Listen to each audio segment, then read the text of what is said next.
ইতিহাসের পাতায় আমরা খিলজি বংশের নাম আমরা সবাই জানি। খিলজি বংশের এক অন্যতম রাজা ছিলেন আলাউদ্দিন খিলজি। তার বর্ণনা বা তার যে সাম্রাজ্যটাকে সেটা বর্ণনা করার সময় আমির খুসরো নামের একজন ব্যক্তি, যিনি তার সাম্রাজ্যটাকে খুব সুন্দরভাবে বর্ণনা করেছে একটি লাইনের মাত্র দিয়ে। সেখানে বলেছে যে রাজমুকুটের প্রতিটি মুক্তা হলো দরিদ্র কৃষকের অশ্রুপূর্ণ চক্ষু হইতে খরিত রক্ত জমাট বিন্দু মাত্র। অর্থাৎ তিনি কৃষক দরিদ্রদের প্রতি এতটা পরিমাণে তিনি অত্যাচার করেছিলেন যে সেটাকে বলার নেই।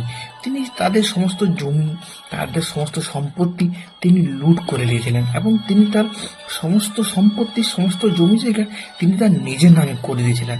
এটার ফলে তিনি কৃষকদের প্রতি এক নিষ্ঠুর নির্মম অত্যাচার করেন।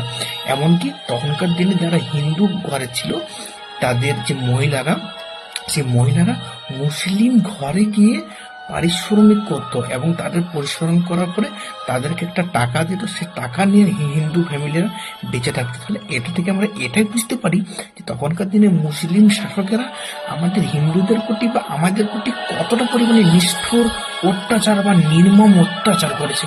এটা দ্বারা আজ এটাই আমরা বুঝতে পারি। ধন্যবাদ।